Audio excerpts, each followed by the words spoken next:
We dismiss history at our peril. Liberty Nation Radio with Mark Angelides.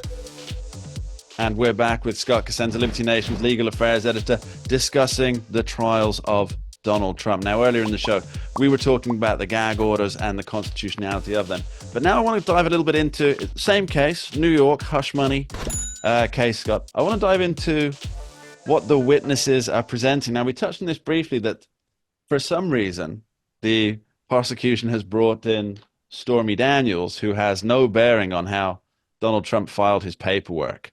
Mark, But all the headlines are going to be rich with the name Stormy Daniels and reporting salacious details about Donald Trump stepping out on his marriage with her. So, because that's relevant to how one files one's paperwork.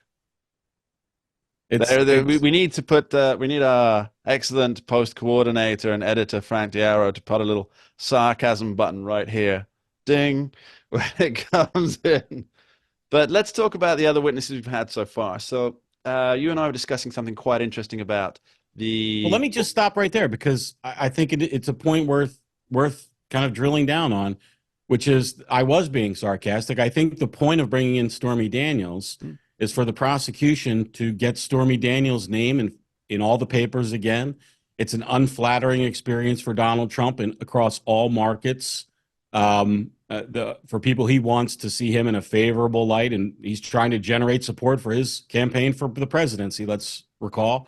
And so anything that kind of smears that even a little bit is a big win, I think, for certain crowds. And so if we believe that the prosecution of Donald Trump in this hush money case is political, meaning and devoid of, a kind of quest for justice or something like that, and I do believe that to be true, then it just seems to fit right in naturally. Like, why would you call this person whose testimony has no bearing on whether or not Donald Trump, submitted a certain regulatory form in a certain manner and accounted for spending in a certain way? That's what the case is legally about, right?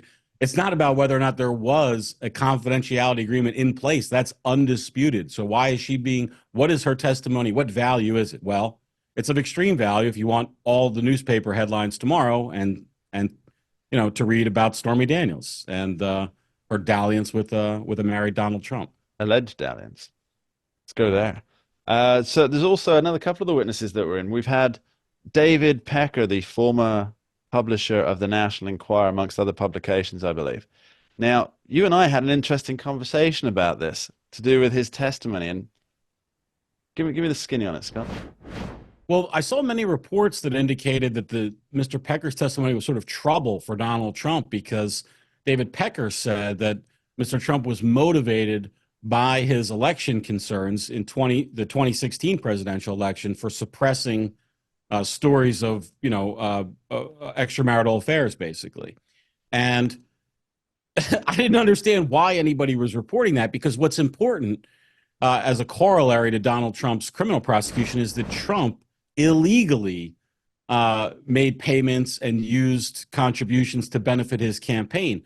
But whether Mr. Pecker thought that was the motivation behind it or not is no bearing on whether Mr. Trump did. And Mr. Pecker's testimony was not. It would be one thing if he said, oh, yes, Donald Trump told me. He didn't care if Melania found out about this stuff, or his kids or close associates. He didn't care a whit about that. He only cared that the potential voters would be off-put by the story's reporting. Now, if that were true, that would be a damaging bit of a testimony for Donald Trump, but that's not what happened. It was just Mr. Pecker's own understanding of the beneficiary of the information. And so I just don't understand why it's relevant. And of course, properly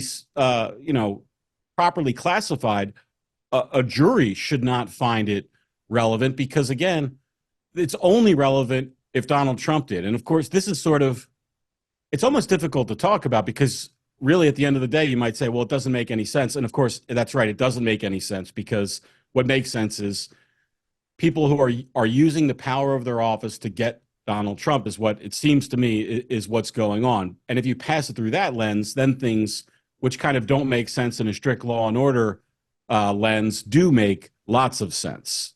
So, Scott, I think, and correct me if I'm wrong here, but the crux of this comes down to, if Donald Trump only did his classification of paperwork for an entirely legal process, if he did the classification of his paperwork with the sole intent of winning the election and not with any intent to save personal or professional embarrassment, then that's what has to be proven to prove that he acted illegally, right? Well, here's the problem with that. So you Mark. have to be, sorry, just That's a federal my thought here. charge. You have to essentially look into the mind of Donald Trump to find criminality.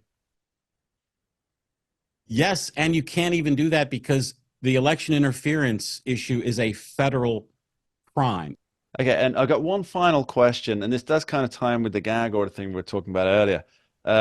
Some of Donald Trump's gag order, contempt of court fines were related to Michael Cohen, who is and he called him a known liar. Isn't that just public record? Convicted perjurer, by the way. I mean, Yeah. known liar is one thing. Convicted perjurer is an entirely higher order of a person who, you know, you have to take judicial notice of their lying. We're talking about court testimony.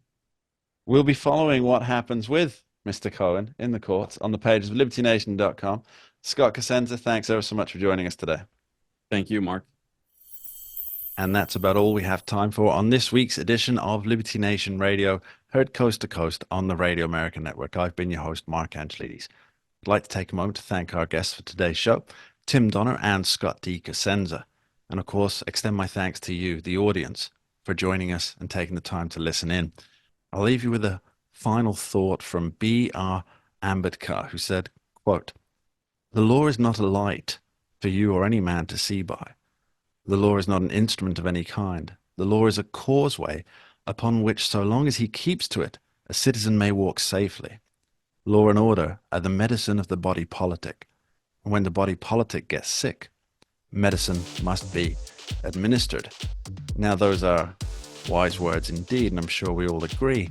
But to quote one of the greatest Scottish bands of all time, Delamitri, sometimes it's the medicine itself that makes the pain. Thanks for listening, and hope to see you next week. Take care. We dismiss history at our peril. Liberty Nation Radio with Mark Angelides.